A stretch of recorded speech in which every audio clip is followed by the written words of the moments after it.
macam-macam tauhid. Apa arti tauhid?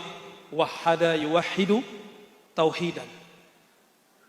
Mengesahkan Allah. Macam-macam cara orang, tingkatan orang mengesahkan Allah. Wat tauhidu arba'atu anwa. Ada 4 hierarki. Ada 4 tingkatan orang meyakini keesaan Allah. Coba nanti kita lihat kita di level yang mana. Mau nggak setiap saat, setiap tahun, bertahun-tahun kelas 1 terus? Mau nggak? Nggak mau ya? Tapi ada orang nggak mau diajak naik kelas. Udahlah Ustadz, udahlah Buya, udahlah Syekh, udahlah Kiai. Kami orang awam, yang ringan-ringan saja. Nggak usah ngaji kalau gitu ya. Nggak usah jadi manusia. Kalau manusia, mesti dia progresif, berubah. Makanya di Quran disebut wa'allama Adamal asma'a. Yang Allah ajar itu kok nggak malaikat?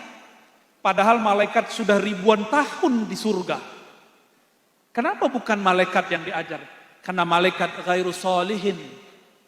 Tidak relevan, tidak cocok untuk perubahan-perubahan itu. Maka malaikat itu di tempat pengajian soleh, di tempat orang-orang bermaksiat dia tetap soleh. Nggak ngaruh. Dia nggak berubah. Bagi kita pembangunan itu seperti ini. Tapi bagi malaikat pembangunan itu pengerusakan bumi. Gunung dipindahin. Bener ya? Semen Gresik masih ada nggak gunungnya? Bukitnya udah nggak ada. Pindah ke Tuban. Habis gunungnya. Bagi manusia itu kemajuan. Tapi bagi malaikat itu disebut fasad fil ard. Kerusakan di muka bumi. Jadi kita mesti naik, nggak boleh di situ terus. Kalau mau jadi Bani Adam, ya. Yang pertama, tauhidun bil qauli. Tauhid dengan qaul. Tauhid yang hanya dengan lisan. Ini tauhid burung beo. Di sini ada burung beo. Pernah dengar burung beo? Burung beo bisa baca assalamualaikum? Bisa baca la ilaha illallah? Bisa. Kira-kira burung beo duluan masuk surga nggak? Apakah burung beo baca la ilaha illallah dia mukmin? Kalau bil qauli mungkin iya. Maka tauhid yang pertama, tauhid ini hanya ada di kalangan orang awam. Lil awamil ghafilin. Kebanyakan orang-orang manusia yang ghaflah, yang lalai, inilah tauhidnya. Dia hanya bertauhid dengan lisannya.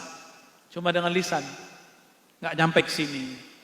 Dia hafal Quran hanya dengan otaknya, tidak sampai ke sini. Ngaji kitab gagah, tapi nggak tembus ke kolbu. Baca kitab nggak tanggung-tanggung, alfiah hafal, khusyuk nggak pernah. Menikmati nama Allah nggak pernah, tapi jadi komentator kepada orang yang suka berzikir. Ini kalau bil qaul. Kalau masih bil qaul. Ya. Wa tauhid bil i'tiqad. Ya. Yang kedua, ini orang awam tadi, naik kelas. Mau naik kelas? Tauhid level 2, kalau level 1 sah sebagai muslim. Tapi belum mukmin. Baru muslim, mukmin belum. Apalagi arif billah belum. Makanya orang-orang yang awam nih ibadahnya karena ingin dapat sesuatu. Ikhlasnya orang awam ini ikhlas budak. Sholat karena ingin dapat sesuatu dari Allah Subhanahu Wa Taala. Sholat sudahlah nggak khusyuk, pengen beli sorga. Sholawat biar bisa bayar utang. Ini levelnya nih. Mau sampai kapan begitu? Untuk level awam nggak apa-apa. Tapi mau sampai kapan begitu? Mau selama-lamanya di kelas itu? Makanya saya mengajak di mana-mana. Kalau ibadah, kalau sholat, kalau sholawat, baca Quran, ziarah. Bukan karena kita ada hajat. Ini pasti ada politisi ya. Ciri-ciri politisi awam, bukan politisi yang level arif, hanya datang ke kiai musim mau pemilu. Ini udah mulai belum? Udah mulai belum? Udah mulai. Tapi insya Allah yang di samping saya nggak begitu ya.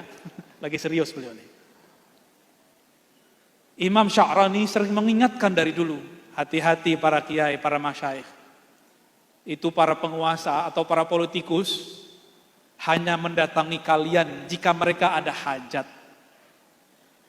Nah ini mau dia pendidikannya tinggi, tapi levelnya baru bil qauli, baru awam. Pangkat tinggi, pengen tinggi lagi datang ke kiai disuruh ngamalin ini. Boleh nggak? Boleh. Tapi itu level awam. Wiridan sekian supaya dapat ABCD, naik pangkat, dagangan laku. Kalau yang jomblo-jomblo pengen melet ya. Bacaannya apa mas? Kalau mau melet mas? Wa alqaitu ilaika mahabbatan minni gitu ya. Apal saya, tapi nggak praktek ya mas ya. Ayat suci, jadi nggak suci kalau orang seperti ini. Itu ayat suci dipakai urusan ma bainal fakhizain. Tahu bainal fakhizain? Urusan birahi. Ayat suci dia jadiin mantra birahi. Nih. Bil qaul. Dia baca tapi kolbunya tidak terkoneksi kepada Allah Subhanahu wa taala.